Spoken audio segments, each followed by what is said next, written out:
सभी भक्तों को जय बाबा की। एक बार फिर मैं आप सभी भक्तों के समक्ष उपस्थित हुआ हूँ भक्ति सागर पंचद्वार बराड़ा धाम चैनल के माध्यम से।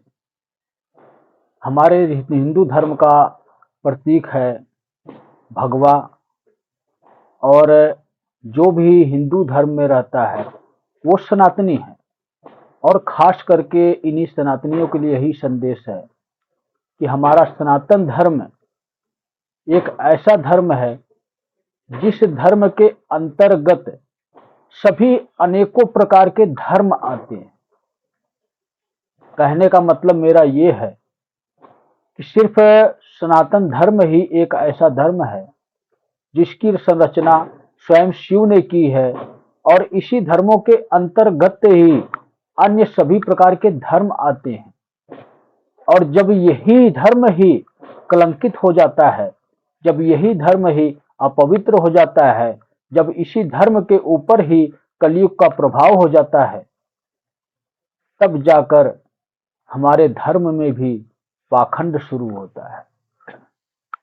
और जब ये पाखंड अति तीव्रता से आगे बढ़ता है, तब जाकर कहीं शुरू होता है अधर्म।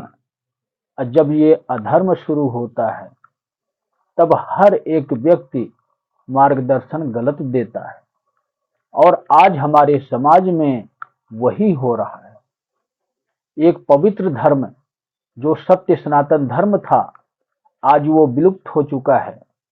आज सनातन धर्म चल रहा है। आप लोगों ने अक्सर सुना होगा कि अनेकों धर्मगुरु कथावाचक इसी शब्द का उपयोग करते हैं कि हम सनातनी हैं, हमारा धर्म सनातन धर्म है। कोई भी ये नहीं कहता होगा कि हम सत्य सनातन धर्म में रहने वाले लोग हैं। मतलब ये कि सत्य ही शिव हैं और शिव को ही सनातन से जुदा कर चुके हैं। यही घोर कलयुग की निशानी है। जब शिव ही सनातन धर्म से जुदा हो जाएंगे, तो फिर सनातन धर्म में अधर्म ही आएगा। और हम लोगों ने जुदा किया है, अपने कर्मों के अनुसार जुदा किया है। इस कलयुग में सबसे बड़ा महत्व किस चीज का है? विज्ञान का। अगर विज्ञान ना हो तो कलयुग इतना तीव्रता से आगे ना बढ़ने पाए। मैं ये नहीं कहता हूं कि विज्ञान हमारे जीवन में नुकसान पहुंचाता है, लेकिन इस विज्ञान से गलत प्रेरणा हमारे समाज में फैलती है। वो किस प्रकार, आज मैं वही आपको बताने आया हूं। देखो, आज मैं एक ऊंचाई के स्तर पर बात कर रहा हूं, आज एक विज्ञान के ऊपर बात कर रहा हूं। वो क्यों कर रहा हूं, सारी बातें आपको समझाऊंगा। लेकिन हमें इससे पहले यह समझना होगा कि अन्य युगों में ये विज्ञान क्यों नहीं था। अब तक जितने भी युग आए, क्या इसमें विज्ञान था? अगर इस सवाल का जवाब अगर किसी के पास हो तो आप कमेंट में मुझे बताएं। मुझे यही पता है, इससे पहले जितने भी युग आए, उन युगों में विज्ञान नहीं था। उन युगों में दिव्य शक्तियां हुआ करती थी, दिव्य ज्ञान हुआ करते थे। एक साधारण वस्तु का मतलब आप समझते हो कि एक पृथ्वी की इन धातुओं से ही निर्मित वस्तु, चाहे वो शस्त्र हो, चाहे वो वस्तु हो, चाहे किसी भी प्रकार का कुछ भी आप समझ लो। जैसे कहते हैं ना कि महाभारत के समय में भी अर्जुन ने बाण चलाए थे, पृथ्वी से गंगा प्रकट हो गई थी। आसमान में बाण चलाए थे तो बारिश होना शुरू हो गई थी। तो बाण तो बिल्कुल साधारण था, इस पृथ्वी के पदार्थों से ही बना हुआ बाण था। लेकिन उसके साथ क्या कार्य करती थी? दिव्य शक्तियां कार्य करती थी। और दिव्य शक्तियां जो होती हैं वो हमेशा अच्छे कार्य करती हैं, क्योंकि दिव्य शक्तियां जो हमें मिलती हैं एक गुरु के माध्यम से मिलती हैं। और जो हमारा सच्चा गुरु होता है वो कभी भी इन दिव्य शक्तियों को देने से पहले आपसे ये वचन लेगा कि आप अपना जीवन में इसका उपयोग कभी भी गलत जगह पर ना करना, जब भी करना सदुपयोग करना। अगर आप उसकी बात नहीं मानते थे तो आपका ही पतन हो जाता था। मतलब ये कि कहीं ना कहीं उसकी सजा आपके जीवन में मिलती थी, तुरंत मिलती थी। वो अन्य युग थे, उन युगों में विज्ञान नहीं था, उन युगों में दिव्य दृष्टि हुआ करती थी जिससे हम सत्य और असत्य को पहचान सकते थे, और दिव्य शक्ति हुआ करती थी जिसकी भक्ति करके एक साधारण से शस्त्र पर उस दिव्य शक्ति की शक्ति को हासिल करते थे, और वो शस्त्र एक अद्भुत शस्त्र हुआ करता था।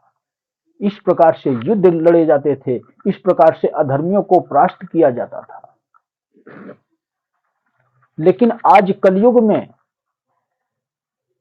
विज्ञान आगे है, और आज विज्ञान वहां पहुंच चुका है कि एक साधारण इंसान ही भी जा सकता है, चाहे वो ब्रह्मांड का कोई सा भी कोना हो, सिर्फ विज्ञान की बदौलत। और आज वही विज्ञान है कि हमारे सृष्टि के विनाश के लिए ऐसे ऐसे शस्त्र पैदा कर दिया है, ऐसे ऐसे शस्त्र बना दिया है जिसमें ईश्वर की जरूरत नहीं है। अगर किसी व्यक्ति को मारना है या किसी देश को सर्वनाश करना है, हमेशा के लिए उस देश का वजूद ही नष्ट करना है, तो हमें किसी भी प्रकार के दिव्य शस्त्रों की आवश्यकता नहीं है। हमारे पास ऐसे ऐसे हथियार हैं कि एक परमाणु बम, एक मिसाइल छोड़ने से पूरा का पूरा शहर तबाह हो सकता है, पूरा का पूरा देश तबाह हो सकता है। सभी लोग एक क्षण में, एक पल में नष्ट हो सकते हैं। ये विज्ञान की ही देन है। इसीलिए आज स्वयं शिव इस विज्ञान को नष्ट करने के लिए कदम उठा चुके हैं। और विज्ञान को नष्ट करने का मतलब ये नहीं है कि हमारी तीव्रता को, हमारे विकास को रोकना।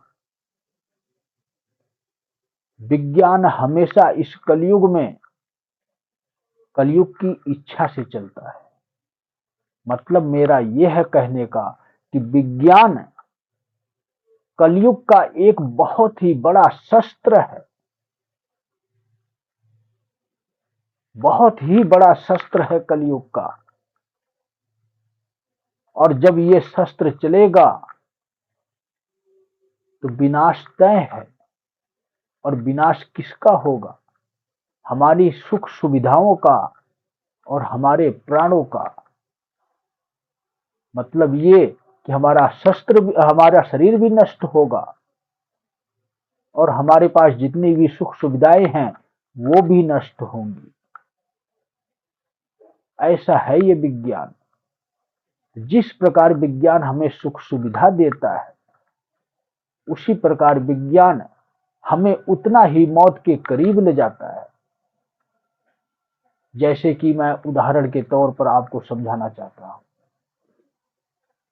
चाहे किसी भी प्रकार की कोई साधन हो, कार हो या मोटरसाइकिल हो, या उड़ने वाला जहाज या हेलीकॉप्टर ही क्यों ना हो, हम जब अपने साइकिल पर चलते थे, कहीं गिरते थे, हमें चोट लगती थी, हम दोबारा खड़े हो जाते थे, एक दो दिन में स्वस्थ हो जाते थे, दोबारा फिर साइकिल चलाने लगते थे। लेकिन आज मोटरसाइकिल हुई, मोटरसाइकिल पर गिरते हैं तो मौत का भी खतरा होता है, एक्सीडेंट हो गया तो मौत का भी खतरा होता है। लेकिन मोटरसाइकिल में भी बाइक में भी थोड़ी गुंजाइश होती है हमारे प्राणों के बचने की, लेकिन कार है, इसमें बिल्कुल भी गुंजाइश नहीं है। अगर इसका कार का एक्सीडेंट होता है या कार कहीं किसी भी गाड़ी से या किसी भी चीज से लगती है तो हमारी मृत्यु निश्चित है। लेकिन इससे खतरनाक जहाज या हेलीकॉप्टर है। अगर हम इसमें चलते हैं तो अगर इसकी दुर्घटना होती है तो हमारी सुरक्षा बिल्कुल भी 1% भी कोई चांस ही नहीं है, क्योंकि वो विमान, वो जहाज, वो हेलीकॉप्टर अग्नि के हवाले हो जाता है और हमारी हड्डियां भी नहीं मिलती हैं। तो कहने का मतलब मेरा क्या है कि अगर हम बाइक पर चलते हैं तो हमारा शरीर भी मिलेगा, हमारी हड्डियां भी मिलेगी और थोड़ा चांस भी रहता है कि हमारे प्राण भी हमें वापस मिल सकते हैं। कार में चलते हैं तो उसमें हमारा शरीर मिलता है लेकिन हमारे प्राण नहीं मिलते हैं। और जहाज में चलते हैं, एरोप्लेन में चलते हैं तो उसमें तो हमें कुछ भी नहीं मिलता है। अगर वो दुर्घटनाग्रस्त होता है तो हमें कुछ भी नहीं मिलता है। इसी प्रकार ही अनेकों विज्ञान की तकनीकें हैं जो कि हमें सुविधा इतनी तीव्रता से दे रही हैं, हम अपने जीवन को इतनी तीव्रता से आगे बढ़ा रहे हैं, इतनी तीव्रता से हम अपना विकास कर रहे हैं, लेकिन कदम कदम पर हमारे प्राणों के लिए खतरा है। तो ये कलयुग चल रहा है। विज्ञान के स्वरूप में कलयुग ने हमें ये सुविधा दी है कि जो भगवान नहीं कर सकते हैं, जो ईश्वर नहीं कर सकते हैं, वो कार्य विज्ञान करेगा। विज्ञान हमारे प्राणों की सुरक्षा भी करता है, विज्ञान हमें सुख और सुविधा भी देता है, लेकिन वही विज्ञान एक समय ऐसा आएगा कि पूरी सृष्टि का विनाश का कारण विज्ञान बनेगा।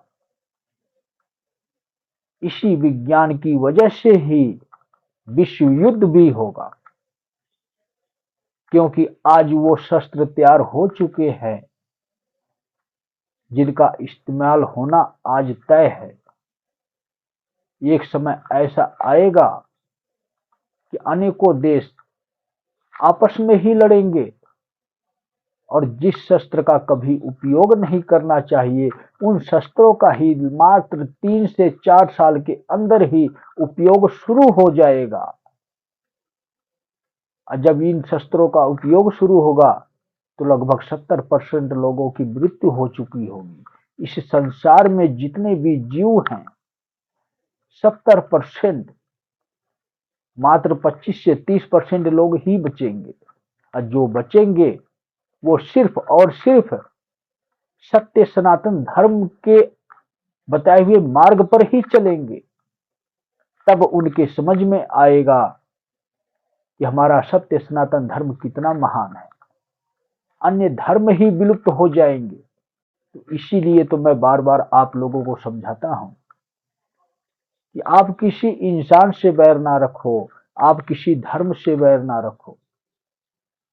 आपको बैर रखना है तो स्वयं से बैर रखो, स्वयं के अंदर जो बुराइयां वास कर रही हैं उनसे बैर रखो।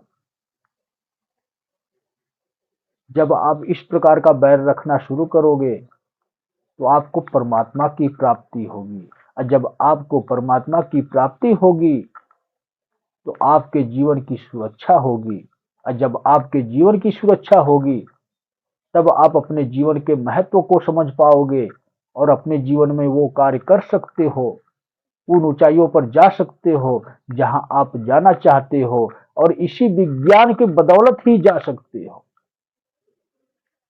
तब ये विज्ञान आपके जीवन में कभी भी दुष्प्रभाव नहीं फैलाएगा, क्योंकि आपके साथ स्वयं शिव की शक्तियां होंगी। जब शिव की शक्तियां होती है यही विज्ञान आपको आगे लेकर जाता है, लेकिन जब कलयुग की शक्तियां होती है विज्ञान के साथ तो यही विज्ञान आपके विनाश का कारण बनता है। इस प्रकार की अनेकों बातें होती हैं जो कि हमारी और आपकी सोच के परे होती है, हम समझ नहीं पाते हैं। और समय अनुसार जिस प्रकार आवश्यकता होती है, हमारी मजबूरी हो जाती है कि हमें उस प्रकार का साधन लेना पड़ता है, उस प्रकार के विज्ञान की तकनीक का उपयोग अपने जीवन में लाना पड़ता है। लेकिन विज्ञान की तकनीक जितनी भी चली हुई है, जितने भी उपकरण बनाए हुए हैं, हमें पूर्ण अधिकार है इस्तेमाल करने का, क्योंकि हम इस कलयुग में हैं। लेकिन इस्तेमाल सही तरीके से हम कब कर पाएंगे?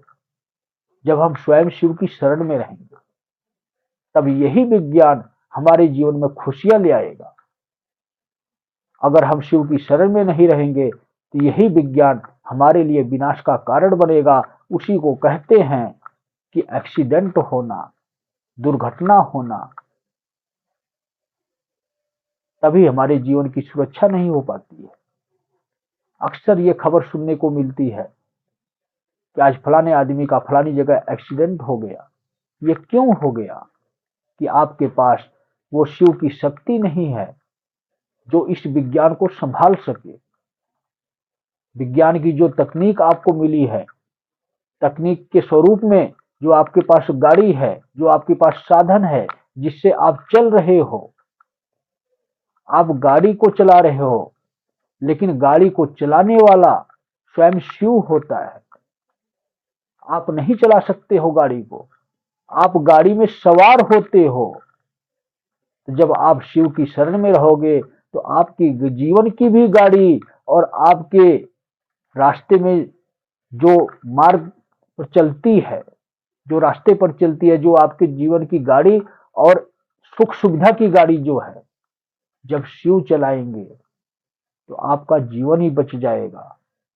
मैं यही कामना करूंगा कि आपके पास जितनी भी विज्ञान की तकनीक है, जितने भी साधन हैं, चलने फिरने के, कार्य करने के, आपके जीवन में इस्तेमाल करने वाले विज्ञान की जितनी भी तकनीक है, इसका इस्तेमाल आप करो, इसका उपयोग करो। आप इसको नहीं चला सकते हो, ये आपके पास जितने भी साधन इस प्रकार के हैं, आप शिव के हवाले कर दो। आप स्वयं बोलो कि हे शिव, हे शिव की शक्तियां, आप मेरे जीवन की गाड़ी को भी चलाओ और मेरे पास जितने भी सुख सुविधा से संबंधित साधन है, तकनीक है, उसको भी चलाओ। जब विज्ञान का उपयोग स्वयं शिव करेंगे आपके जीवन में, ये कलयुग का प्रभाव आपके जीवन में नहीं आएगा। और जब कलयुग का प्रभाव आता है आपके जीवन में, तो वही विज्ञान की तकनीक, वही सुख सुविधा आपकी मौत का कारण बनती है।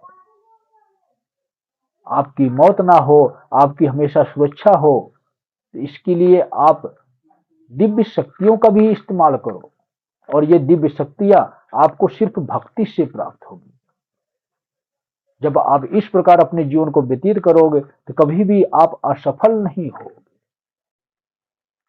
इसी विज्ञान की तकनीक सभी लोग उपयोग करते हैं और इसी विज्ञान की तकनीक से लोग अधर्म का भी कार्य कर रहे हैं। और इसी विज्ञान की तकनीक से, इसी सुविधा से आज मैं धर्म का कार्य कर रहा हूं।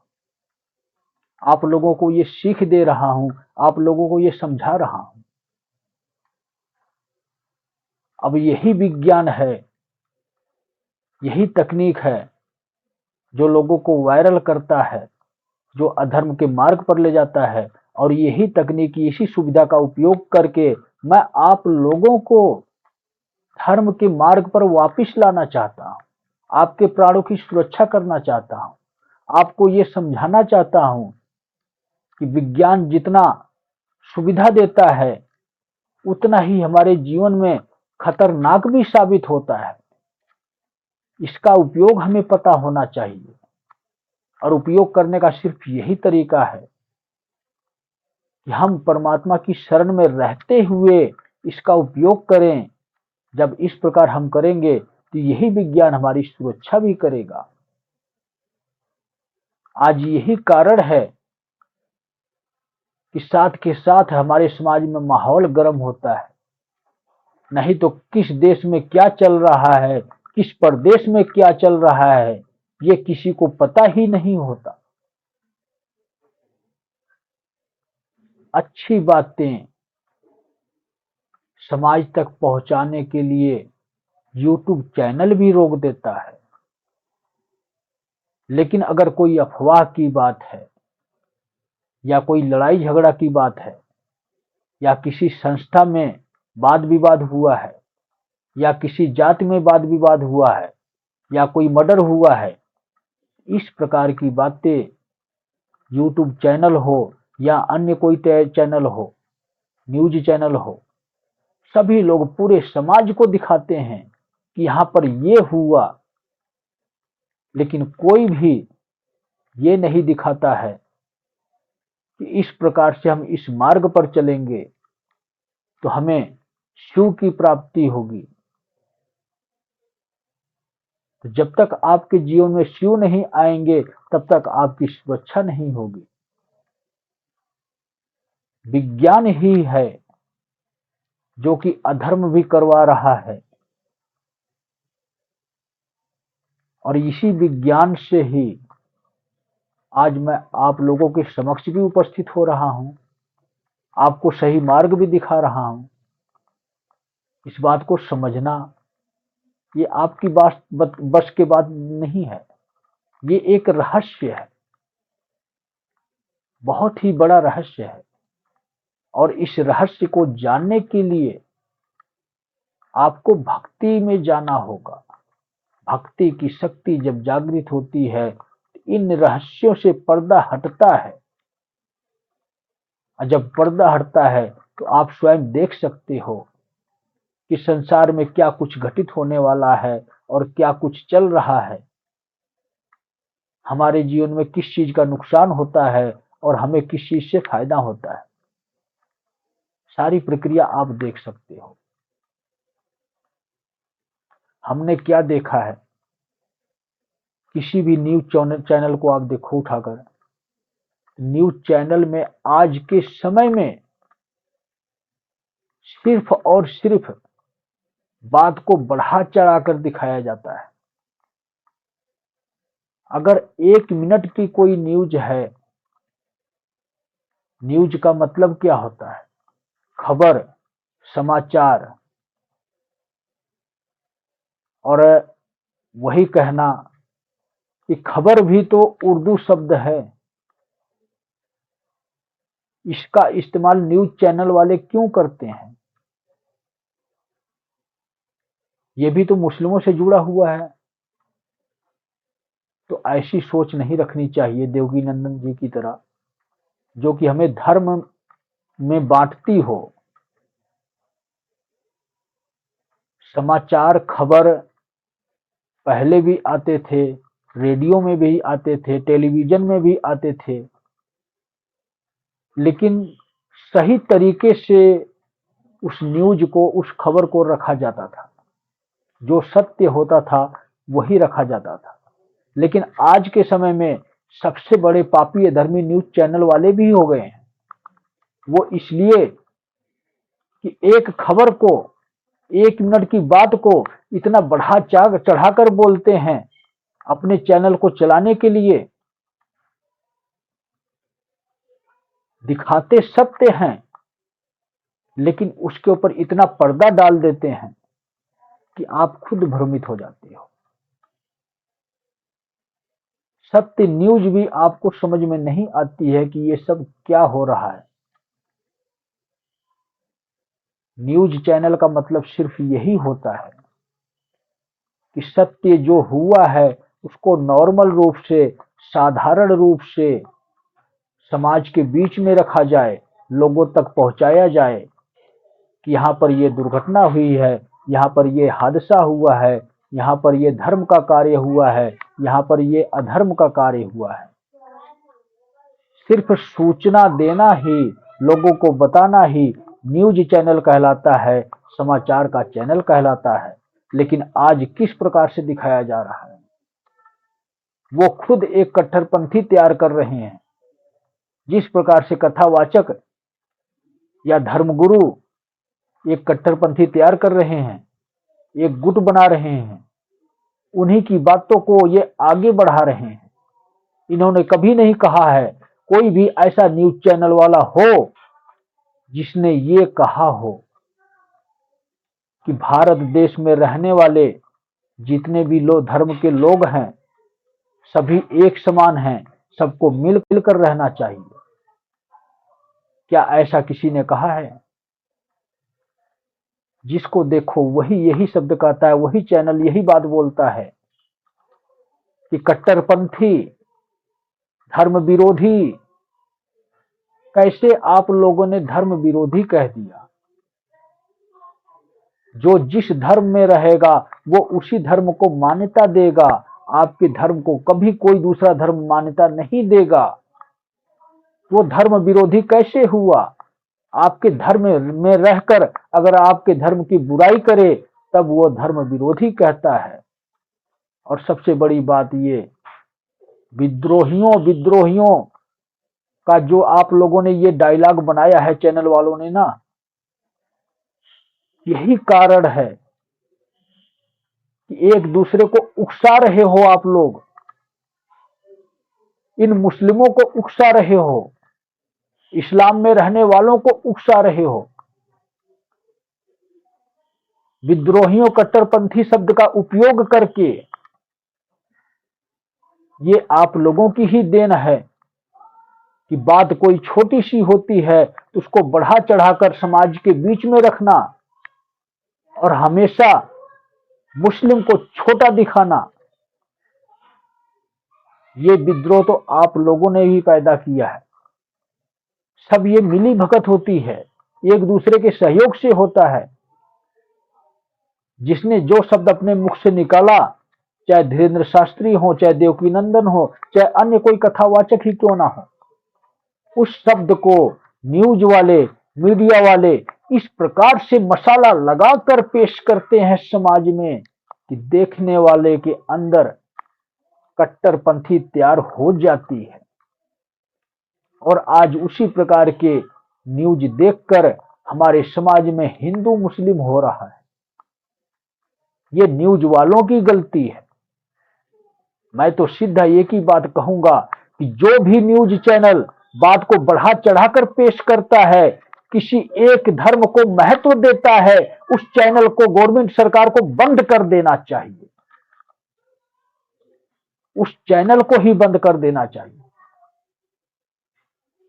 मैं किसी भी चैनल का दुश्मन नहीं हूं, ना ही किसी चैनल की बुराई कर रहा हूं, लेकिन जो न्यूज है, जो खबर है, साधारण रूप से पेश करनी चाहिए आपको।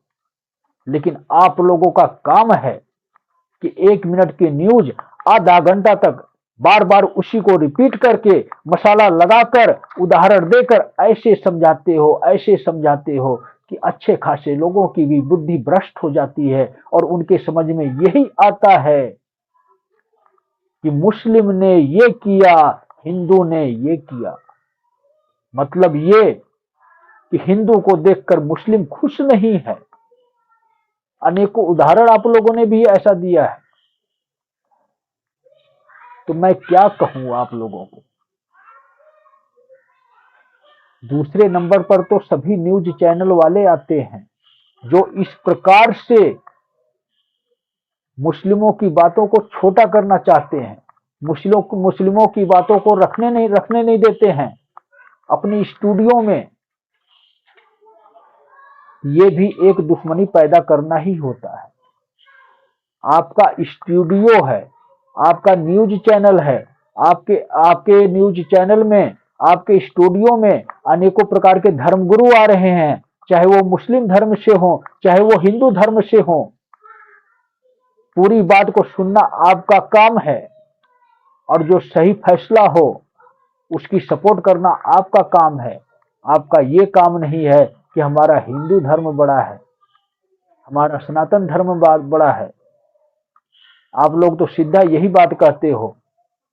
आज हमारे समाज में एक विद्रोह पैदा हो चुका है हिंदू और मुस्लिम का। यह विद्रोह बहुत दूर तक जाने वाला है। तो आप लोगों की मैं बुराई नहीं कर रहा हूं, सिर्फ और सिर्फ न्यूज चैनल वालों को सिर्फ ये संकेत देना चाहता हूं कि कभी भी किसी धर्म का अपमान मत करो।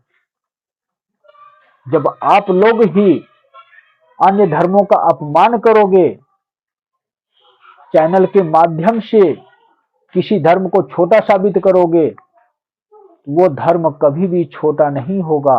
वो अपने आप को दिखाने के लिए उस धर्म को खड़ा होना पड़ेगा, और जब वो धर्म खड़ा होगा तो दूसरे धर्म के साथ दुश्मनी होगी, और जब दुश्मनी होती है तो सिर्फ और सिर्फ नरसंहार होता है। तब तो आप कैमरा लेकर घूमते फिरोगे कि कहां पर कितने लोग मारे गए। सिर्फ इंसान का एक शब्द मुख से निकला हुआ बहुत बड़ा युद्ध करवा देता है। जो शब्द कथावाचकों के मुंह से निकल रहा है या किसी अन्य के मुख से निकल रहा है, अगर वो हिंदू धर्म का है तो आप हिंदू धर्म की सपोर्ट ना करो। अगर आप अपने स्टूडियो में धर्म संसद लगाते हो तो धर्म गुरुओं को फैसला करने दो। आप कभी भी ये ना बोलो कि हमें इस प्रकार की मस्जिद नहीं चाहिए, ये मस्जिद टूटनी चाहिए, ये ऐसे होना चाहिए, ये कट्टरवादी है। अगर आपके किसी मंदिर को तोड़ दिया जाए तो आपको कितनी तकलीफ होगी। इसी प्रकार ही अगर हम किसी मस्जिद को तोड़ते हैं तो उनको भी तकलीफ होती है। अगर ये काम हम स्वयं करने के बजाय भारत सरकार पर छोड़ दें, प्रशासन पर छोड़ दें, यही कार्य भारत सरकार और प्रशासन सही तरीके से करे, जो अधर्मी है उनको ही सजा मिले, जो गलत कार्य करे उसको ही सजा मिले। लेकिन हम अपना फैसला स्वयं करना शुरू कर दिए हैं।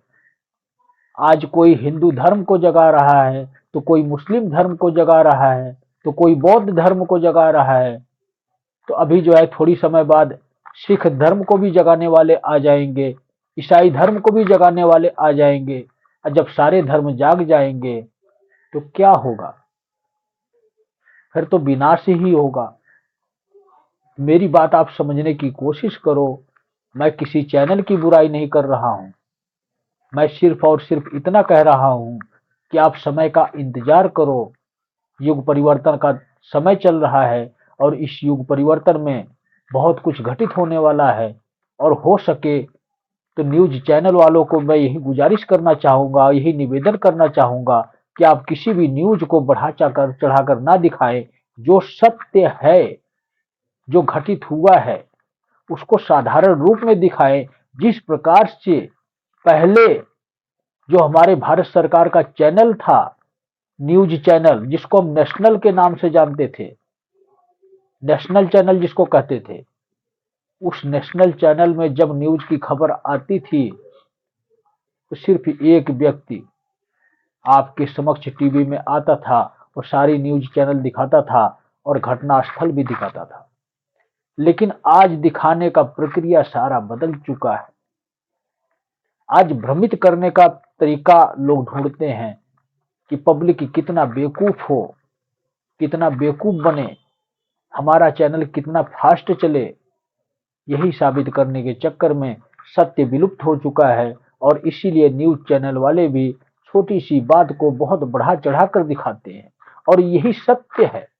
मैं मानता हूं कि मेरे शब्द कड़वे लगेंगे आपको, लेकिन सत्य यही है कि सत्य को आप घुमा फिरा कर दिखाते हो और जिसमें किसी को समझ में नहीं आता है और उसके देखने वाले के मन में द्वेष भाव उत्पन्न हो जाता है, चाहे वो हिंदू हो या मुस्लिम हो।